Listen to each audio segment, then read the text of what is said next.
Welcome to the Apple Insider podcast. I am not your host, Stephen Robles. I am your pretend substitute backup host, I guess, for this episode. I'm Jason Ayton, and I am joined by regular co-host Wes Hilliard. Wes, how are you today? Doing fine. Not really dealing with any smoke or anything down here, luckily. We have some mountains to block all of that, so breathing fresh and clear. So Now, if I remember, are you in one of the Carolinas? Is that right? close. I'm in Northeast Tennessee. I'm touching Okay. right next to it. All right. Yeah, we're in Michigan, and actually we have had like a week where you're not allowed to open your windows. So it's kind of scary. nice that has passed. Yeah.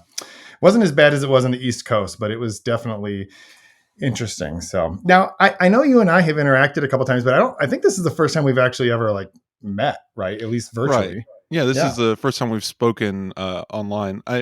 We have Twitter exchanges, and Twitter's always fun because it makes everything look 10 times angrier than it actually is. But I do enjoy talking to you about things. Yeah. I'm never angry on Twitter. I'll just say that right now for anyone. Just like no matter what it looks like, I am never angry. So if it looks like I'm angry, my apologies. So my rule of thumb is if I'm angry on Twitter, if I'm using cuss words, it's usually like if there's anything that I'm particularly passionate about, I'm usually cussing. But that's just because I was in the Navy for 10 years, so it's my natural part of my language at this point. I should probably say that Stephen is traveling this week, but he will be back next week. So if you decide that you cannot stand listening to my impersonation of an Apple Insider host, don't worry, things will be back to normal. But we do have a lot of stuff to cover today. It's been almost 2 weeks since WWDC, about a week and a half, and product reviews dropped this week for several of the Macs that they announced. Actually, I guess all of the Macs that they announced. So we should dive into some of that kind of stuff. The MacBook Air, the 15-inch, those reviews went live on Monday. I actually had a review unit of that, right? And I definitely have some thoughts about it. But I'm curious, did you don't?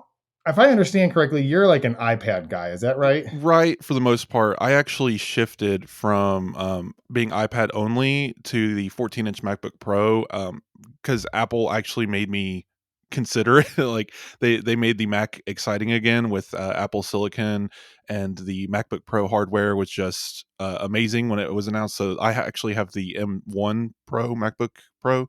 I haven't upgraded. I don't need to. But I've actually been working with universal control with both machines, and I have no intention of upgrading anytime soon just because my workflows are not, they don't need the latest and greatest chipsets.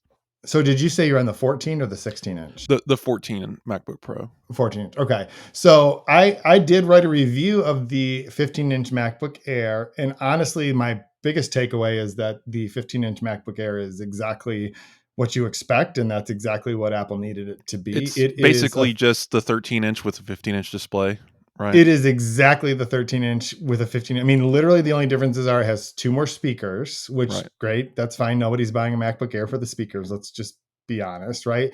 And technically it has a little bit bigger battery, but that's completely offset by the powering that larger screen. So Apple says it gets the exact same battery life. Other than that, I think the only other difference is you cannot configure it with the binned processor at the low end. It's once you configure the 13-inch MacBook Air to be exactly the same as the base model 15, you're only about $100 apart, right? Like I'm very tempted by this machine because again, my workflows, I'm very text based. I write for AppleInsider. I'm creating images for articles. I'm not editing 18 streams of 4K video. Recording a podcast isn't the most intensive thing you can do with a computer. So honestly, I could probably do well with an M2 15-inch MacBook Air. But again, I'm just happy over here with my 14-inch. Yeah, and I couldn't do without promotion, honestly.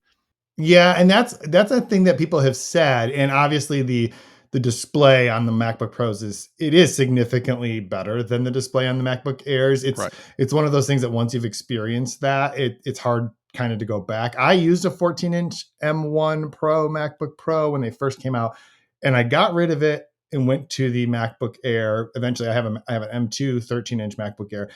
And my main reason is because I travel so much that difference in weight just was not worth it for me. And the M2 MacBook Air is honestly, I think it's the best Mac overall that Apple has ever made. It's not the most performant by any means, but it's the best, sort of compromise of all of those different things. The 15 inch, after using it, I guess I've had it now for a week. It is all of the good things about the 13-inch MacBook Air. It's just with a bigger screen. And when I was at WDC, and they have the little hands-on area. And this was the most striking thing to me, is that when you walked into that, the very first thing I did, and the first thing I saw everyone do, is you just walk over and pick it up, right? Because that's the thing you want to know. Is it still an Air? Because Air means something to Apple, right? Right. It's you should be able to pick it up with one hand and just carry it around, and it's lightweight. And honestly, the 15 inch, it's about a half pound heavier, but because it's also larger, it feels like the same amount of Right. density. It's It feels, distributed yeah. evenly. And so if someone just wants the best bang for buck but wants a bigger screen, the 15-inch Air really is. Now, I still think I'm going to stick with the 13, just because it's a little easier to carry around. It's just a Yeah. little bit easier. Honestly, so I'm so upside down compared to other people because I definitely prefer working from my iPad. In fact, like every day I check and say like, can I just do my work again on the iPad? I'm literally 3 processes away from being able to shift back to just full on iPad work again. One of them is podcast recording. Um, but I would throw my money at Apple so quickly for a 12-inch version of this, just Mm. because I briefly owned the 12-inch MacBook, and I've never had anything like it. It could barely turn on. Its processor was awful, and it got really hot really fast. But the size and weight is unmatched, and it's never been done again. And honestly, like as much as I would like, I like bigger displays. But if I had to pick my perfect workflow, it would be iPad Pro, whatever size. Heck, I would buy a 15-inch iPad Pro. But the 12-inch MacBook just to travel with me, and then when I'm at home, just hook it up to my studio display in clamshell mode. That would probably be perfect. And like the 15-inch, I'm hoping is a sign that Apple isn't afraid of having a few different size classes available. Yeah, and that's actually a really good point, because the takeaway that I really got from using the 15-inch for a week is that actually made the process of buying a Mac simpler, because now your choice is like, do you want lightweight, good battery, but still very capable, or do you want ultra powerful? And then you just pick your size, right? Yeah, The you no 14 and longer the need to think about what's that silly uh, clock speed, right. right? You don't have to think about stuff like that when you're purchasing a computer anymore. It's size, display technology, and chipset, and that's pretty much all you got to worry about. Right, and there are no differences. I mean, yes, technically there are the two speakers, but there are no functional differences between the 13 and the 15. Just like there are basically no differences between the 14 and the 16-inch Pro, right? It's just like, choose your level of performance, then pick your size. So it really does make sense if for them to consider. I used an 11-inch MacBook Air when those first came out. I also at one point had a 12-inch PowerBook G4, like way back in the day. There's no reason for them to, now that they have Apple Silicon, to think about, like, let's just, how can we push this and offer people those other options. I always think back to that Charlie Rose interview that Tim Cook did, and they were sitting at this table. And I don't think it's true anymore, but Tim Cook was very proud to say, we can fit every product we sell on this table. And it's kind of true today if you don't if you don't account for every size class, I guess. But I appreciate that Apple always has the ability to, like the famous they say no, 1,000 no's to every yes kind of thing. But I do wonder too, like we're seeing Apple move in a different direction, and not necessarily in a bad way, like having more size classes, more choices for the consumer, and it's drawing more people in. But they're also cutting some people out, like they did with the Mac Pro. Yeah, but I think just one last thought on this is, what they did with the 15-inch MacBook Air is, I think they opened that door again, because Mm. there were a lot of people who are like, I do not need a $2,700 MacBook Pro 16-inch, but I do need a bigger screen. So I guess I have to go to buy a Dell or a whatever. Right. One last thought, like, because no, it seems everyone forgets this, because all of us nerds are so focused on the new and shiny. Another amazing thing Apple did during this keynote was they dropped the 13-inch by $100, and they kept that M1 MacBook Air in at $999, and of course you can get it on sales and discounts.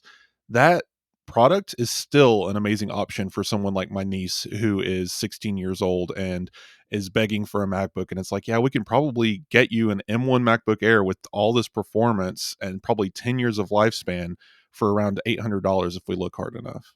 Yeah, and the M1 MacBook Air honestly is the laptop when someone just comes up to me and doesn't have any kind of specialized need, they just need a great, reliable laptop that's going to last them 5 or 7 years.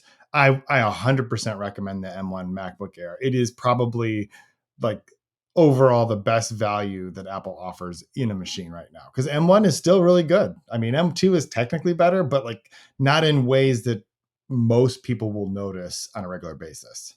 Yeah, not that normal people would care anyway. Right. So let's look at the Mac Studio. Some of those reviews. I did not have a Mac Studio. I don't have any use for a Mac Studio, although it's a fascinating machine. And I guess we got the question answered of will the Mac Studio and the Mac Pro live side by side? But now that the reviews have come out on the Mac Studio, I feel like there's actually some more questions because it seems like Apple's use case for the Mac Pro is not the use case that a lot of the people that we hear talking about wanting a Mac Pro were going for, right? They want to be able to stuff it with NVIDIA GPUs. And Right. Apple's like, no, you can stuff it with $7,000 PCI cards. And I'm sure there's a use for that, but it certainly is not like, I think it's different than what people were expecting. And I think that caught people off guard. You can stuff it with audio cards and like there's like photo editing accelerators, video editing accelerators, stuff like that. But it's just kind of useless considering that the M2 Ultra's media engines are so powerful. Like there's just only very specific niche applications. If Apple made the Mac Pro originally with the Intel and everything with in this tower back in what 2019, they made it originally for the 1% of the Mac user base. This one is for the 0.01%. That there's probably so few people that actually need this that it does feel kind of like they're phasing it out in favor of the Mac Studio because it's just a more compact thing. It's designed around Apple Silicon. And I mean, I look at the Mac Studio and I see the future of Apple desktops and what Apple is pushing for expandability through Thunderbolt. I think there's going to be more partnerships in that way. Again, I think they'll solve the graphics issue. I think this is a stepping stone and it's not a priority right now, but Apple does know that they have those customers out there and maybe the Mac Pro will exist, like an M3 Ultra Mac Pro in the future will have some sort of weird support for external graphics and GPUs and such. But it's just such a low priority compared to the consumer base that they are focused on. Like, can Pixar get a Mac Studio and build the entirety of Toy Story 4 on it? I don't know. I don't think so. But of course, Pixar, if they're doing that, they don't necessarily need to stuff it full of GPUs, right? There's other things that they need. So they're probably still going to buy. And the fact that Apple sells the Mac Pro as a rack mount tells you who it's really for, right? Like it tells you that it's for these, like, a workstation type computer. One of the things that was really interesting to me, I heard John Turnus say on the talk show, John Gruber does his live show at WWDC, and listening to John Turnus, who's the head of hardware engineering at Apple, talk about the Mac Pro, it's almost as though Apple's not afraid of the fact that this isn't the machine that some people were hoping for. And by that, what they mean is, I want a super powerful Mac that I can run Windows on and have all the GPUs so I can play games. And Apple's like, dude, it's fine. There are way better PCs that you can use. Like, that's not the I market think they're going Apple's for. just choosing a different route. I don't think they're closing the door so much as they'll address more markets later. It's just this is who is it's available for now, and the fact that they still support the Intel Mac Pro with Mac OS tells you what you need to know. It's not available for purchase anymore, but honestly, everyone who needed one has bought one. That machine has been on the market long enough that, yeah, if you need a $52,000 machine with every possible upgrade in it, you've already bought it. You weren't saving up for that. I don't think so. I think the businesses and the people who needed it have it. And the people who are going to replace that with another piece of Apple hardware probably are hurting a little bit for something newer, some new Intel variants, some new processor types. Luckily, they can upgrade their PCI slots right, because that's the point. Apple, I don't think, is in a rush to address those markets because, again, they're just so small. And like you said, like during that interview, that talk show, they also kind of they jabbed a little bit at Windows. You don't want to buy one of those, but they also said, but they're actually pretty good machines. If that's what if we don't meet your needs, there are plenty of machines out there that will meet your needs. And they weren't afraid to admit that. But I think that's because Apple is in such a strong market advantage now. Like, we're seeing a lot more Macs being purchased. It's crazy looking at today's Apple versus Apple of maybe 2008 from a Mac perspective, and seeing how they're kind of taking over that part of the market. Yeah, and the other thing I think that's important to consider is Apple is at this point in the stage of its life as a company is not afraid to it's not in a hurry, and it's not afraid to put things out step by step. So it's not necessarily a given that the current form factor and state of the Mac Pro is what it will always be. Right now, the only thing you can do is stuff it full of PCI expansion cards, like audio, video, and actually storage. That was the other thing they talked about. Like, you can stick a bunch of high speed storage into this thing and fill it up if that's what you need it to do.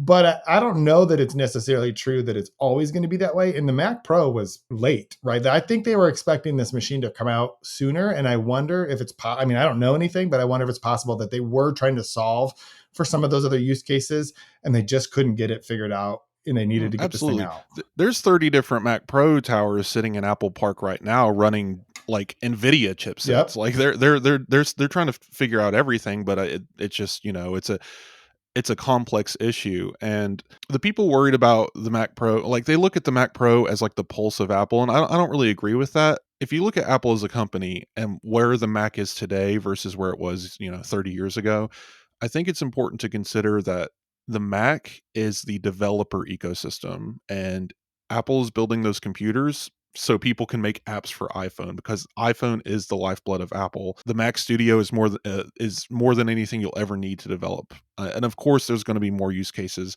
And Apple's media engines tell you everything you need to know about who they're serving. It's not just developers, but the artists, the video producers, and stuff like that. But they're not really super stressed yet about what's outside of that. But look at what's outside of that. What industries are there? It's gaming. And if you look at what APIs and tool sets that Apple is working with right now that came from WWDC, there's a lot of exciting motion in the gaming sphere that has nothing to do with how many graphics cards you can stuff in a tower. So I would say just pay attention to that field, and don't worry so much about what cards you can put in a Mac Pro. Yeah, and also the subset of the gaming market that we're actually talking about is large, but relatively speaking, I mean, the largest gaming platform in the world is the iPhone. I mean, it is. It's just followed by consoles. It's just not the games that we think of when we talk about gaming, right? Which is consoles. It's always interesting to me that the PC market is a lot like Linux users. They think they're the only ones in the universe. Yeah.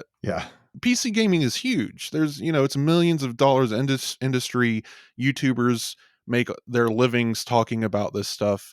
I don't care personally. I've always been a console person because I just want to plug it in and play the game. And when you look at the greater market, people just buy a console. If you're a Mac user, you probably own a PlayStation or an Xbox. Like, that's the long story short. And I think people are just okay with that paradigm. And there's the vocal minority of people begging to be able to game on Mac.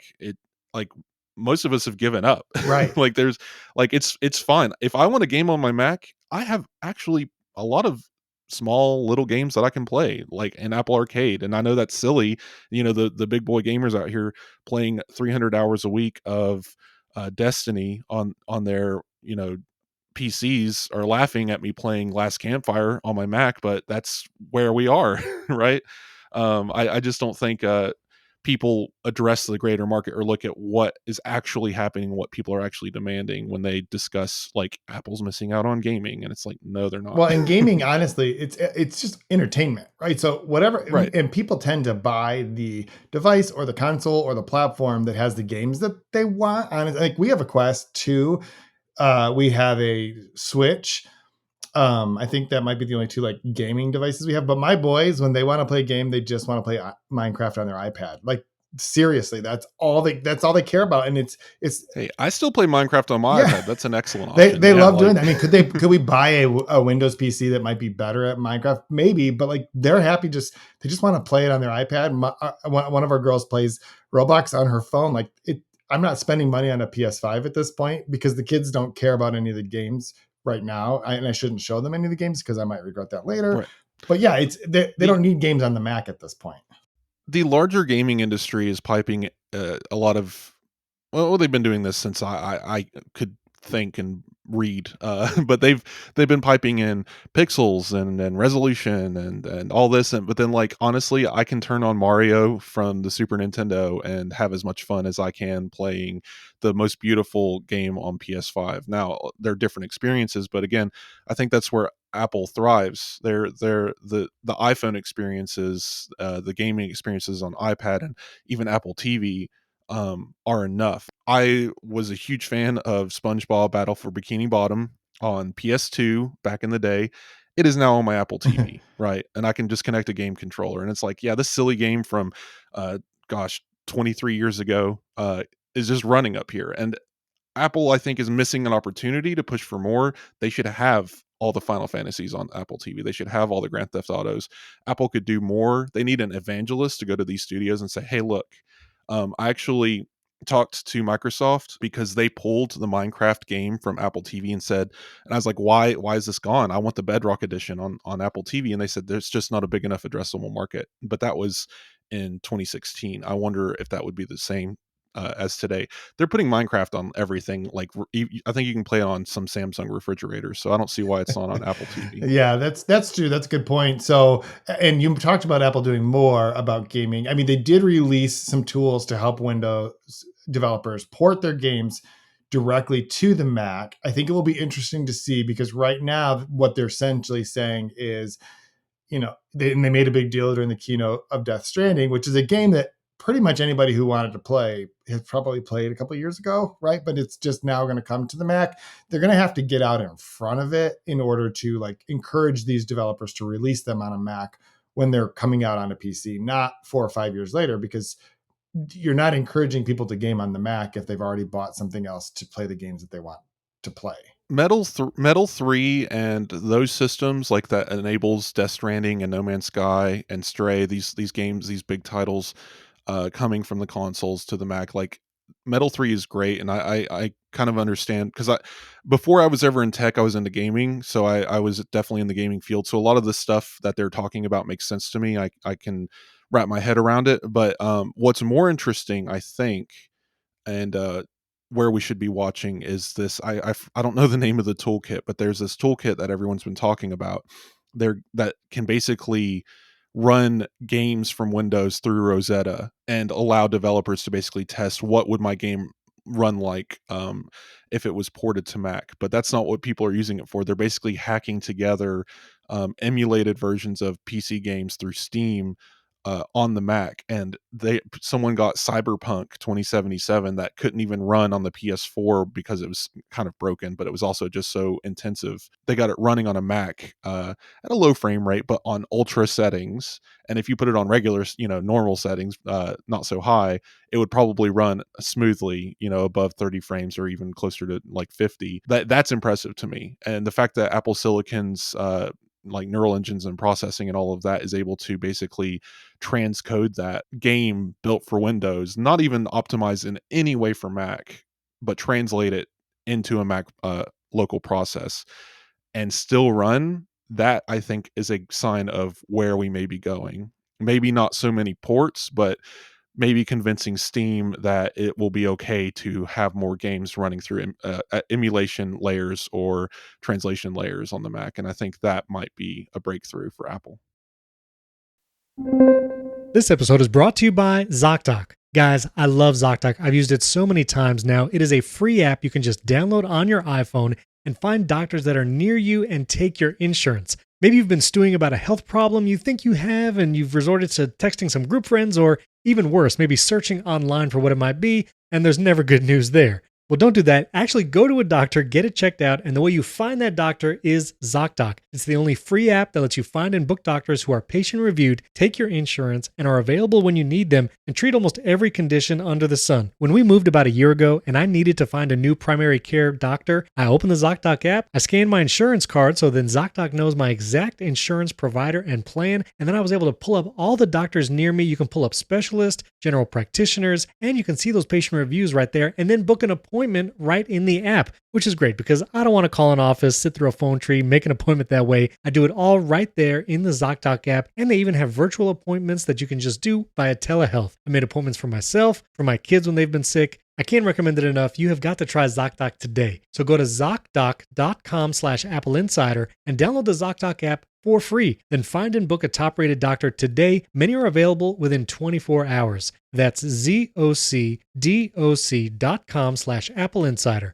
ZocDoc.com/AppleInsider. Don't just search in the App Store for ZocDoc. Go to that link so they know that you found them through us. That's ZocDoc.com/AppleInsider. Thanks to ZocDoc for sponsoring this episode and our good friends at Collide. And you know the big news that they have. If you're an Okta user, which I know what that is, single sign-on, they can get your entire fleet to 100% compliance. How do they do it? Well, if a device isn't compliant, the user can't log into your cloud apps until they fix the problem. It's that simple. Collide patches one of the major holes in zero trust architecture, which is device compliance. Without Collide, IT struggles to solve basic problems like keeping everyone's OS and browser up to date, and unsecured devices are logging into your company's apps because there's nothing there to stop them. Well, Collide is the only device trust solution that enforces compliance as part of authentication, and it's built to work seamlessly with Okta. The moment Collide's agent detects a problem, it alerts the user and gives them instructions to fix it. If they don't fix the problem within a set time, they're blocked. Collide's method means fewer support tickets, less frustration, and most importantly, 100% fleet compliance. So visit collide.com/AppleInsider to learn more or book a demo. That's KOLIDE.com/AppleInsider. Our thanks to Collide for sponsoring this episode. So let's talk about a device that Apple seems pretty clear is not for gaming, which is the Vision Pro. Right now, they didn't say it's not for gaming, but they definitely didn't say anything about gaming on this. They showed Apple Arcade NBA 2023 on a 2D plane, and that was very silly to me because the graphics were ungodly. Given the rest of the presentation, you just see these pixelated characters running across the screen. They could have shown literally any other game and it would have looked good. I don't understand these. I guess maybe they were trying to appeal to a sports gaming crowd, but that was a silly choice to me. I will say that that in the demo that I was able to participate in, there was zero gaming involved in that, and I'd love to talk a little bit about that experience. But first, I'm kind of curious what your overall impression is of. We now know what Apple's idea of a headset is, and it's very different than any other company right now. So I'm just curious what your thoughts are. Well, when they first started playing the video, these last maybe 6 months. All right, so I'm the rumor guy at Apple Insider. I talk about this a lot. I track the rumors. I track the rumor sharers. We try to keep. We kind of grade people depending on their history and stuff, and say like you can trust this rumor, stuff like that. And the Apple headset rumors have evolved over time. I think Ming Chi Kuo and Mark Gurman have always kind of switched back and forth between terminologies of mixed reality and virtual reality. And when I first saw this headset, like the first 2 minutes, I was like, they all got it wrong. It's augmented reality. But as soon as they showed them turning the dial and switching to virtual, I was like, okay, this is what they meant by mixed reality. Because industry terms are annoying, and mixed reality previously meant something else, but now I can see why they said mixed reality. So it's basically a combination of augmented and virtual based on your decisions. I am very excited for this device because it's not only is it just cool, it's a fun demo. It looks like it'll be really fun to use, and you actually got to use it, so that'll be interesting to hear about. Like my favorite, I've listened to a few people discuss this, but my favorite version so far has to be from Cortex. Mike Hurley, I believe, was able to go hands-on, and he goes into detail, just basically walking you through putting on the headset and what the demo is like and the experience he had. So I recommend going and listening to that. That'll be in the show notes. But For me, the minute I saw the app icons floating in the living room, I was like, "I'm buying this. I don't care what it does. This is where we're going." It's a vision of the future, and I think Apple AR glasses are the ultimate goal. Now, I mean, I know we Ming Chi Kuo has said something silly. it, it's maybe one, maybe two reports total in the last 5 years of Ming Chi Kuo reporting on this stuff.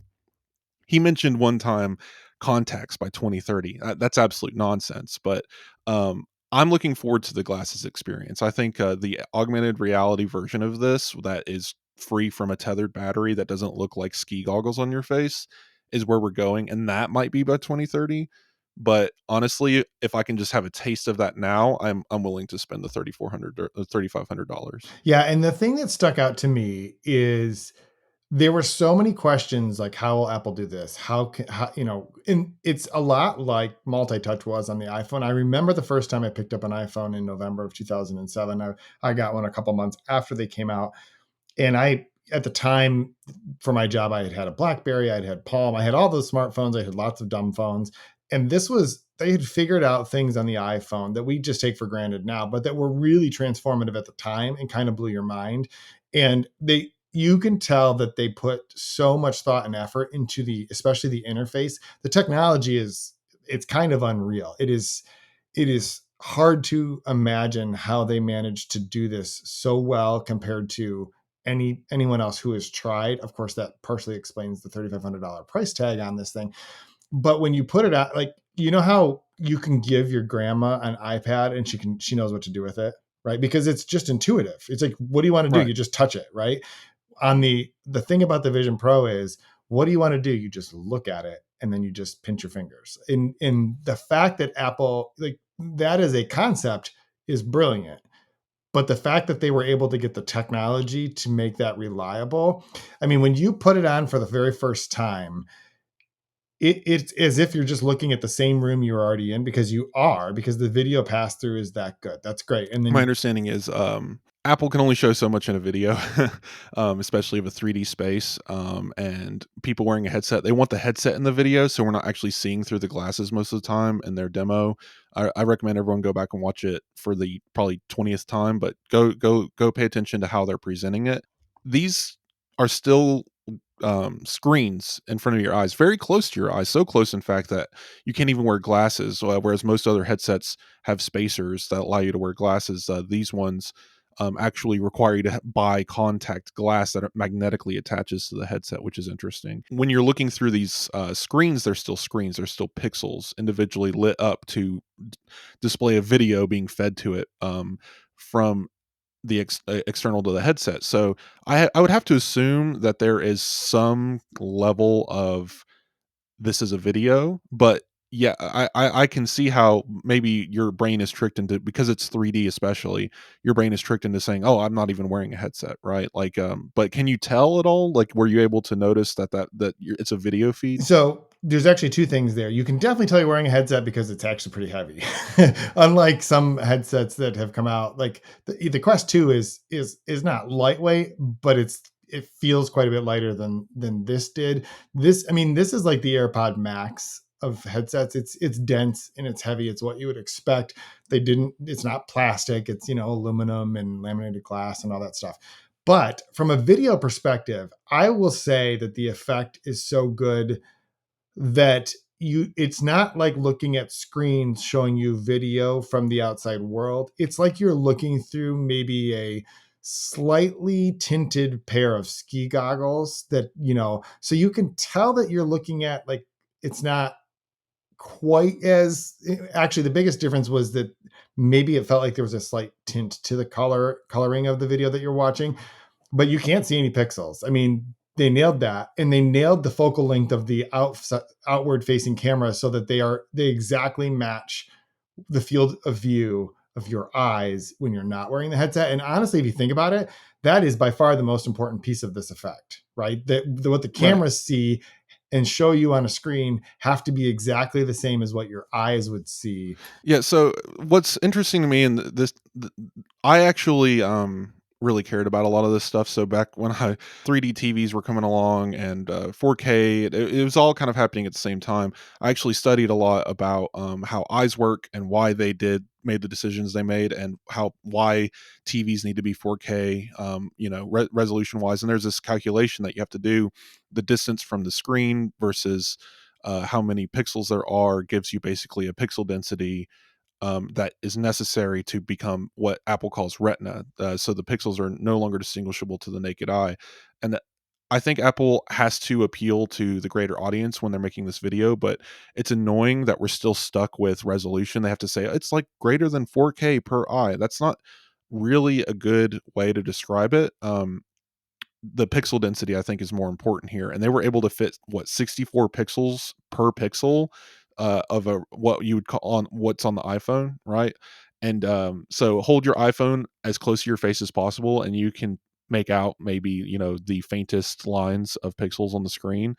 Imagine those cut up 64 times, and that's your pixels. So I think Apple did a really good job. The displays are apparently 10% of the price of this headset. That's like, of the $3,500, 10% of it is just the display. And I can see people are talking already about the cheaper Apple Vision headset that's supposed to come out by I don't know, late 2024, early 2025. I can see the display being one of the things that they have to cut back on because it's just such a significant piece of their hardware. Yeah, and I don't know if they would. The thing is, it's also such a significant piece of the experience. And one thing I think that conceptually people think like, oh, 4K for every eye. I mean, I have a 4K TV or I have a 4K monitor. I actually do personally use a 4K monitor, and like it's not amazing because it's also like 30 inches. So you take those pixels and they're spread out. But you have that same number of pixels on the size of a postage stamp, right? It's like Mm-hmm. comparing it to what you think of as 4K is not a great analogy for just the average person just trying to conceptualize it, because like you mentioned, it's in order to get that many pixels into that small of a space, think about how small the pixels are. Because if I have a 4K TV that's like 65 inches in my living room, if I walk up and I get close enough, I can see that there are pixels, right? But if you shrink that down to the size of a postage stamp, you're never going to see those pixels ever. Yeah, and I think the high quality of the external cameras is important too. And I think because of the curved glass on the front, that's why they're able to achieve the perfect field of views. They somehow just mathematically figured that out. But I actually own the PSVR 2, and I own the first version of that. I can see what Sony has done stepping from the first version to the second version. It is night and day. The screen door effect is basically gone for the most part. I mean, it's still there. This PSVR 2 is not a perfect experience. It's definitely not Apple Vision Pro, but text is much clearer. I can read menus and stuff.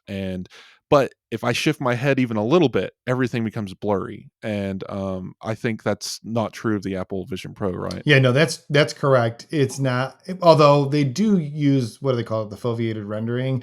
So technically, the stuff that's out of your field of view is not rendered at a, Right. Sony does that too yeah. on the new one. Now Yeah. I actually think that the comparison to the PlayStation VR headset is interesting because, and I've never used one, but I've heard very good things about it. But it has the advantage of being tethered to a GPU on the floor, right? Yes, it has All a the cable, and I don't even notice the cable. I'll play Beat Saber, and that's a pretty moving game. You're ducking and squatting and moving your hands quite a bit, and the cable's invisible to me. Yeah, and but it has all of that processing is happening off board, and then it's just rendering it on. It's just a display at that point with some sensors. Whereas Apple's doing all of it on your face, which is pretty amazing. I think it will be interesting to see how people want to use this. It's going to be an amazing entertainment device, right? The demos they walked us through, where you could watch 3D movies, you could go through your photos, you could watch non 3D movies and make it look like you're in a theater, or make it look like you're sitting on the top of a mountain to watch your movie. You can decide how much of the world you want to tune out. If you're on, they showed someone on an airplane. I don't know if I put one of these over my head on an airplane. Yeah, that's a little scary. Apple Vision Pro is interesting for the 3D experience. I think they focused on entertainment and work in this keynote because that's what people understand. Gaming is a niche, and people who already have spent everything on their what's that thing called, the HTC Vive Mhm. level of extreme GPU setups for their VR headsets, like, and with rooms filled with cameras. Those are the people who are gaming in VR religiously, and like people like me who bought a PSVR 2 who wants to occasionally play Beat Saber, probably less worried about gaming on something that's like the Apple Vision Pro. But I think this is only part of the story. I think this is a what you'd call a preview. There's more to come. Apple's going to have more of these full 3D experiences that they filmed with 360-degree cameras. I think they're going to have game-like interactions. I wouldn't call them games, more like walking simulators that you can dive into. Like they're going to have more partnerships. Apple Arcade's absolutely going to have to play a part in this. Like I think we're going to see a full services push against this headset when they do the actual quote unquote hardware keynote, whenever that would be, January of next year. They're going to have I'll put my money on they're going to have a dedicated hardware software keynote for Vision Pro before it officially hits the shelves. I wonder where we're going to be in 2 years. Like, and this is an M2 chip. I think that's because of the cooling capacity of the headset. Mhm. But imagine what happens when we get to the M3 or the M4 and we're increasing the capabilities of this thing, and and maybe get a even more pro headset with external chipsets that you put in your pocket and whatnot. So I'm hopeful for the future. That's for sure. Yeah, and I will just kind of, to wrap up the Vision Pro, echo your suggestion that anybody who wants to get a good firsthand sort of account, Mike Hurley's episode on Cortex, I guess it would be the most recent one in their feed at this point, is very good. The experience he described is very similar to what I experienced. I think each person had a slightly different. The demos were the same, but there were different points at which maybe they worked better than they didn't. But the part of it I would say is I've been to a number of Apple demos, or excuse me, briefings. I have never been to a briefing like this before. Even the original iPhone briefings were, Apple built a very large building on, it looked like an Apple store kind of, on its campus, that I don't know, had 8 or 12 individual rooms. You showed up, there was someone there who was only job was to help you scan your face and your ears for the fit of the light shield and spatial audio. Then you went to the vision person, and I actually had my prescription, so I just gave that to them. But if you didn't, they would take your glasses, they'd put it in this thing that would shine light through them and tell the computer what your prescription was. You'd wait, you'd be brought in, you'd have 2 Apple people who walked you through this guided experience. And the reason for that is because the killer feature of this is the experience, right? This is not like an iPhone where you're like, I know what an iPhone does, I just have to decide how much storage I want and how big do I want the display. It will be really interesting to me how Apple actually sells this to the public, because it is a device you have to try. You can intellectually think like, oh, this would be good for this, or I don't need this in my life. But it is a device that when you experience it, if you imagine back at some point in your life when you either, I don't know, if you went on a roller coaster that just was like amazing and you're like, I have to do that again sometime, or a video game that you played, or just like some experience you had at your life that you're like, wow, that I'm going to remember that. Constantly thinking about and Yeah, just you're wanting going to to go back and remember it experience forever. Yeah. Like, I don't know if I'd pay $3,500 to buy one of these, but I would pay some decent amount of money to have had another hour using it, because it was just amazing. So you're kind of on the edge of, maybe I don't want this, at least not the first iteration. It's not that I don't want it. It's $3,500 is still real money. Like, It's hard to justify. I gotta like what you could buy instead. I got to put 4 kids through college here sometime in the near Yeah. future. But do I think it's worth $3,500? Absolutely. For the experience that I had, what they have is absolutely going to be worth it. What they're going to I have do. the benefit of not having any kids, so Yeah. I have a little bit of play money. Yes. I mean, on the flip side, like, would I spend $3,500 on a souped out MacBook Pro if I needed it? Probably. So I guess it's not that bad. It's just, we think of it as like a device, a secondary device, right? We think of it, most people would not spend $3,500 on an iPhone, Right. because it's not your, even if it's the device you use the most, you don't think of it as your primary computing device. It's hard to think of this as the primary computing device, but at the same time, it definitely could be for a lot of people. It's capable of doing that. I think other than podcasting, like I think it'll be an iPad situation again. I could probably work from this for 90% of my day-to-day tasks. There's going to be like 3 things I'm not going to be able to do on it. and I don't know that I would want to, because 8 hours in a headset just sounds scary, but, I don't know. It's something to look forward to. If I can have the money for it, I definitely wanna be a day one adopter.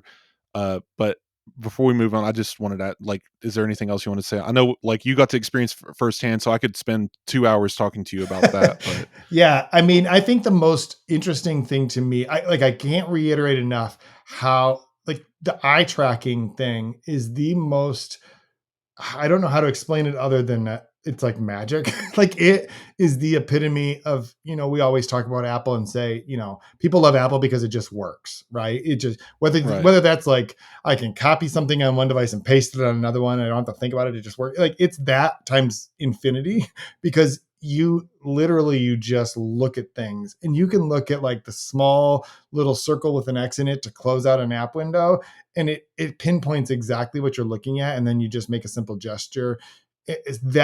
That part to me was the thing that makes this actually successful as a product. It doesn't require any kind of handheld, controllers or anything like that.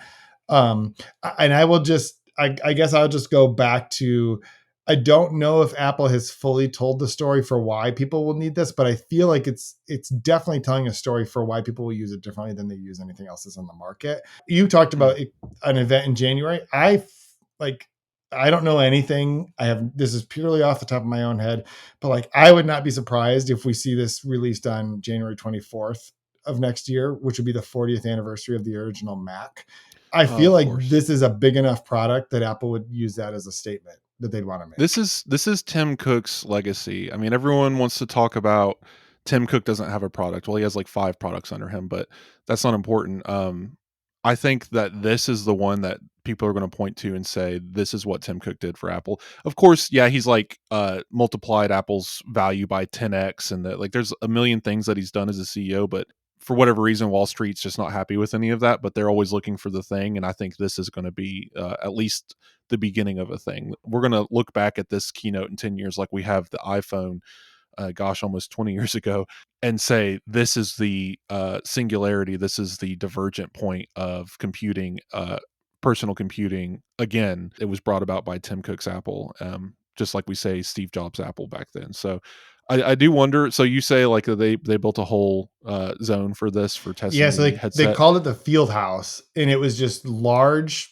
I mean, you could tell it was made by Apple. White building that was completely open to the outside, and and if you just imagine an open space in the middle, and on the right and left hand side were these rooms that they would take you into, and in the middle was just couches and stuff. And after you came out of one of those rooms from the demo, you sat down with a product manager and could ask questions, and they would answer them for 10 or 15 minutes. Right. And I mean, my main question was, how are you going to sell this to people? Because we went through, like, it took 5 minutes to go through the process of scanning your face and then having your glasses and stuff. And they said, you'll just do that in the app. If you can't come to an Apple store, you'll just do it in the apps, like the Apple Store app. So you'll still be able to, you won't have to go to an Apple store to get fitted for one of these. Right. You can do it all just from the app.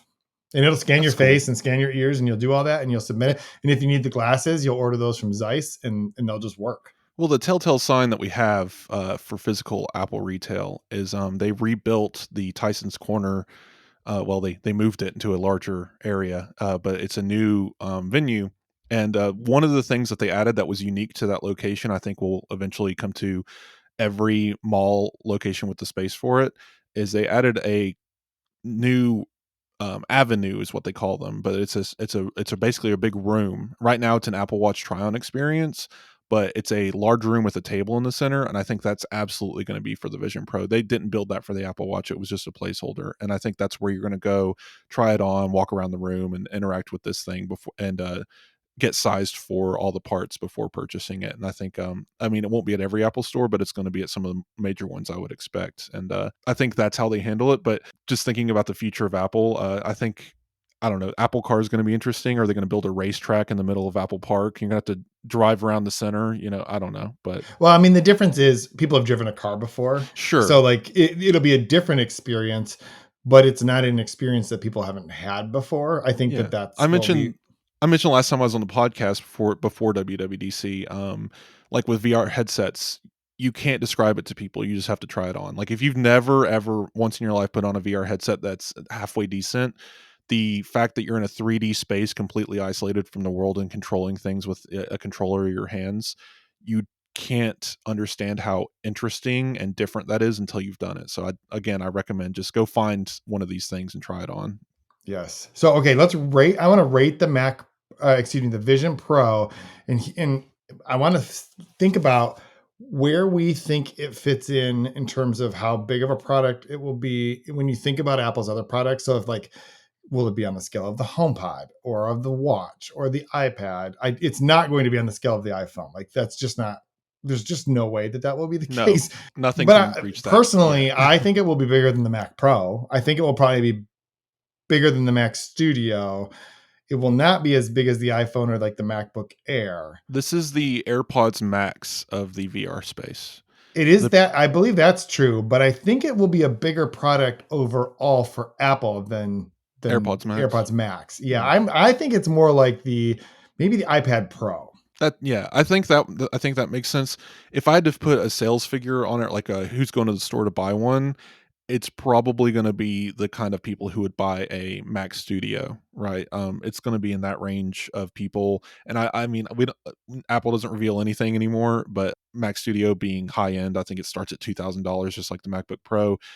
It has its market, and Apple, I don't think it's going to sell as many as the Mac Studio, but it's going to be in that range of, I have enough money to get the computer that I want. I do wonder what we're going to see market wise of, this is my first augmented reality or mixed reality product. Yeah. So let's talk for a couple minutes about the betas because they've been out for a little while. I know you've been using some of them. I have been using all of them. I'm all in on all the betas. And we should say that you may find some of these things fascinating, but I'm not willing to recommend anyone use the betas. I will say this though, I almost always use the betas on almost everything, and I've never really had problems other than battery life degrading. I currently am using macOS Sonoma. I don't know if I was supposed to put it on the 15-inch review. I've heard of people doing that before because I had to record this podcast. So I was not putting it on my main computer at this point. And I'm using iPadOS 17 because I wanted to check out the widgets on the lock screen. I am not using watchOS or iOS yet. And my main reason is because my watch battery doesn't make it through a full day, and I'm not putting a beta on it at this point. So I'm curious what your thoughts are. Well, I have it on everything, and then they're all my personal devices. I don't have alternate devices.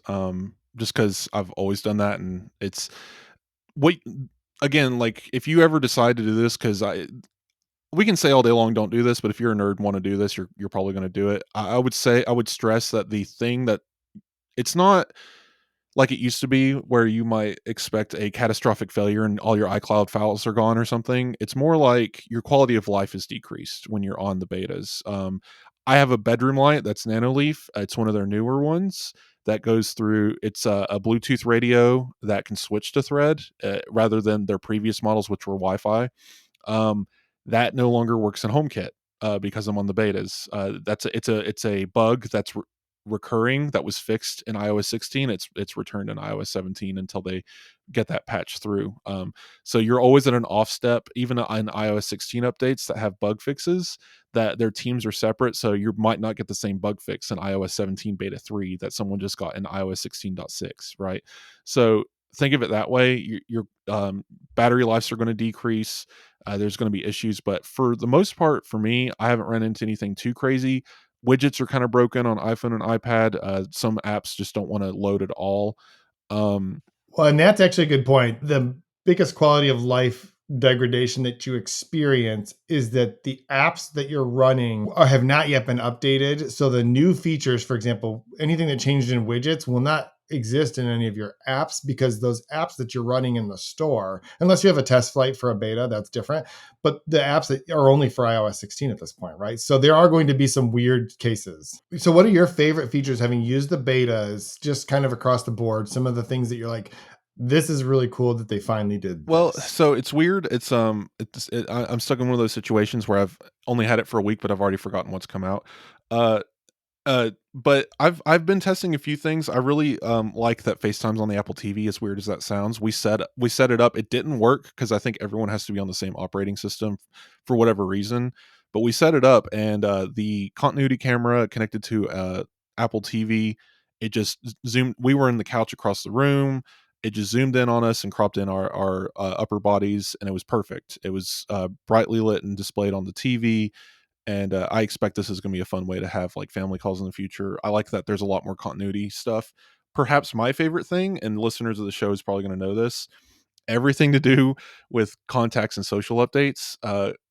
I've always been a proponent of contacts. It's the brain of your iPhone. It's where you teach Siri everything that you need to know about you and your family and your friends. And it's only gotten more powerful, and it's only gotten more important, right? Like now contacts is what feeds whether or not someone can join a share play session in CarPlay on Apple Music. And contacts is part of Name Drop and your new contact posters and syncing that through iCloud to other people's phones. Like there's so much information there. I've barely scratched the surface on updating that. Like I really like that they've put a lot of work into that because that database is really important to iPhone and Siri intelligence. Standby mode, I think by far is the most life altering feature, quality of life feature. I've changed my house around this feature, right? By moving. Yeah, I actually purchased a couple of new MagSafe stands specifically for this feature.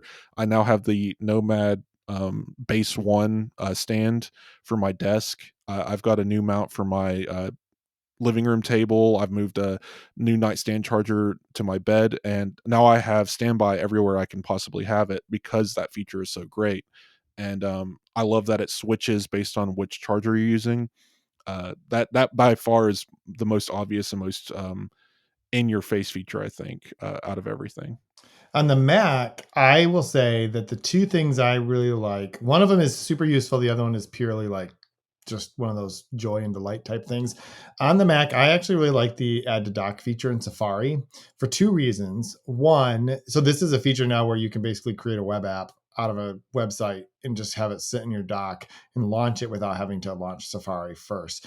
And the two things I like about it is one, it removes all of the browser UI to whatever it is you're. So I like on Substack for my newsletter, I just created one of those. It takes me directly to it. I don't have any of the browser UI. It's just the interface that I use on a regular basis. And then the other thing is Nice. Yeah. I can now minimize that without minimizing all of Safari. Right. So that's, I mean, that seems like a silly thing, but like if you had 5 websites you use regularly and you made web apps out of all of them, you could individually decide whether you minimize or hide or whatever without affecting your entire browser. Right. And so it treats them as it treats them basically as separate instances of Safari, not the same. So I really like that. The other, I've really enjoyed on that side of things. I've really enjoyed Safari profiles because I was already using the tab browser groups with focus modes, but now profiles actually takes that a step further as an abstraction layer above tab groups. So now you can switch to different profiles based on focus modes, and each profile can have its own set of different tab groups that you can switch between. And I'll say if you're on iPhone running iOS 17, turn on that bottom tab mode, the bottom what is that, the search bar, the address bar, yeah. move it to the bottom. The experience is built for that, and it's so cool. I love it. If you haven't seen that interaction, go try it out. Yep. No, I totally agree. The other one that I really like on macOS is the video conferencing features because I do spend a lot of time on video conferencing. So one is the presenter overlay where, and this just actually works already. I actually did this with Zoom the other day. Like Zoom hasn't been updated for Sonoma, but it just automatically works where you can share your screen and it will show it as if it's like on a TV behind you. Now, it doesn't look like it's on a TV. It will show it behind you and it sort of cuts you out of your background and slots it in there. And it's actually just a really different way of if you have to be presenting on a meeting or if someone else is presenting, it's a lot more interesting because you can still see the person. It makes a huge difference. And then they also included video reactions. So like it used to be true that if you typed in a text message, happy birthday, like balloons would show up or whatever, or happy new year, it would like show fireworks or whatever. Well, now you can do video reactions in Zoom or WebEx or Teams or whatever it is you're doing. And you can even just trigger them with gestures. So like if they showed in the video the cheesy, you stick your 2 fingers up and the fireworks go off, but it actually works really well. And it's just kind of fun because video meetings, I was going to say that they suck. I don't know if we're allowed to say that on this podcast, but they just do. Yeah, they're not good. Yeah, And so they're just not great. Yeah. yeah, this just makes it fun. Like anything that takes something that's kind of miserable sometimes and makes it more fun, I'm all in Everything favor. Apple's done with watchOS is awesome. Like, I love the new interaction. It takes getting used to. Everything's kind of the buttons have been just shuffled around, but I like that. I've actually grown complacent in my watch use, and I've just been using kind of the same watch face with no complications because I just really like. It's the contour face where the numbers wrap around the edges. I just really like that face, but I don't have any complications. But now I just scroll up and I have access to all of my different app widgets. Like, that's awesome to me. I like that they're just rethinking the system in a way that works, I think, for casual watch users, and the pro people can still go in and have a 37 complication watch face. I still think we need custom watch faces, but I think we'll eventually get that personally. But one last thing, I know we're running a little long. I wanted to do a quick run down of what Apple has Sherlocked during WWDC. This list every year seems to get longer and longer, and this is just what I could think of off the top of my head. I don't know if you have any to add, Jason, but Well, and before you do that, I did want to just on the betas. I love the piece that you actually wrote a piece about how you can actually use the developer betas by signing up for a right. developer account, but not having to pay the $99 to submit apps to the App Store. There's now a free tier. Yes, which Yes. is great. So if you are interested and very impatient and not willing to wait for the slightly more stable public betas, you can sign up now, get a developer account without having to pay the $99. So yeah, let's talk about the Yeah, Sherlock so stuff. if so listeners, you follow us on Twitter, let me, Jason, Steven, even William, just, if you guys have any specific apps or services or anything that you use or pay for that have been Sherlocked by WWDC this year, 2023, not last year, 20 years ago, let us know. Actually, I think William is going to be working on a piece gathering up some of the major items in the next week or so, just to kind of point out, like, hey, this is sorry developers, this is everything Apple's taking over. But this for me is what I've noticed. So name drop, that's huge. There was an app called Bump back in the day. I think you pointed this one out, Jason. I used to love Bump actually. When you'd go to like a networking event or a conference, it was pretty amazing. And then I think Google bought it and it just It disappeared. died. It did the Google thing. It Yep. got they ate the engineers and they never saw the light of day again. The iMessage stickers. I love this. I've already been using it. By the way, if you build iMessage stickers live or not and put them in your chat, no one can see them unless they're on iOS 17. So if you're like, why isn't anyone laughing at my amazing stickers? Well, they're not on iOS 17. But that replaced sticker drop for me, which I was building manual stickers out of using the same feature. Actually, Apple, the lift subject from background sticker drop was really smart with this. Just Apple stole it. Journaling, the journal app. Can't wait for that. I wish it was in the betas. I don't think it's going to be here till 17.1 from what I've read. But the instant this is available, goodbye day one. Can't. I'm going with the Apple thing. I like that Apple gave you guys APIs. You're going to survive. People who really like have a 30-year database with you is probably going to stick around. But I'm happy going with the first party option. And I think honestly that this is probably targeting people who do not currently journal Yes. because the key feature here, because I did actually see a demo of this, are the prompts, right? It's like, here, maybe you should write about this, or you might want to share some notes about these 3 photos that you just took at the beach with your kids or whatever. I do think that services like Day One are more likely to survive than a service like Bump. It doesn't exist, Yeah. but if it did, like, there'd be no reason for it, or sticker drop. But I do think the journaling app is pretty amazing, and I'm very glad that Apple has And done I it. think the I can't remember the name of it, but it's the API for this. Suggestions, I think, is the API that let other apps provide data to Apple's journal. I think that's going to be open to other journaling apps. I don't know. Apple's weird with this stuff, but I um, think that's unclear. yeah, that's Yeah, still I don't unclear. think they've said that clearly. Yeah. Yeah, but day one for me has always been here's a photo, here's what I did today, and it happens to log the weather, maybe the music I was listening to. There's little data points. I'm a data person. I like being able to go back and awaken old memories, even if it's only a couple paragraphs. It's just like, oh yeah, we did do that, or this did happen, and it's organization for my photos and gives it more context. And I don't need day one for that. Like day one has a much larger system. Like you can have encrypted journals and prompted journals, dream journals. Like there's all this stuff that they have built in that I'm just not using. That Apple's journaling app will be perfect for me, and that's why I'm going to make the migration. It won't be for everyone, just like Apple's passwords app isn't for everyone. I'm all in on iCloud passwords, keychain, whatever you want to call it. But now I think it's going to be more appealing to more people, especially like Steven, shared passwords. And I wanted to point out this isn't a Apple family sharing thing. This is like you don't actually have to be in a family to do that. You invite 5 other random people as long as you have their Apple ID and they can be in an iCloud shared photo library, but you're limited to just one. This is different. Shared passwords, you can invite 5 random people to different groups and you can have multiple groups of shared password sets with different people. This seems really cool and I can't wait to try it out. But I think it'll be a good answer to those still hanging on to like one password and other things. Yeah, and I'm actually interested. I'm interviewing a couple people from One Password next week, and I'm very interested to talk to them about how they see this as affecting their business. Because I do think that if you, I mean, they're more geared at this point towards teams and Yeah, businesses, they're and if moving you're a to business business. Yeah. and you really want to do, like, there's definitely gonna be some value there. But for a person like in our family, like the fact that I could now just share a group of passwords with my wife or our kids, or we could divvy those things up. Like our kids don't need access to the passwords to the bank accounts, Yeah. but we could create a group. And so I think that will be really useful for a lot. Yeah, I think it's going to be interesting, and passkeys being part of that is really important. Apple Music liner notes that replaces Music Smart. I don't know how detailed that's going to be, or if Music Smart's going to likely have more data and more input. I'm sure that developer is going to have a lot more control and a lot more information. But Apple Music's about to have a lot more information, so I just wanted to point out that playlist collaboration is coming in maybe 17.1 or later. That one's where you can share playlists with other people, kind of like an iCloud shared note, and edit a playlist and add music to it or remove it. That actually is a feature in an app called Cassette. That's going to be Sherlocked. Siri Remote Find My. I just wanted to point this one out because Nomad and a few other people sell cases for the Siri Remote that let you add an air tag to it.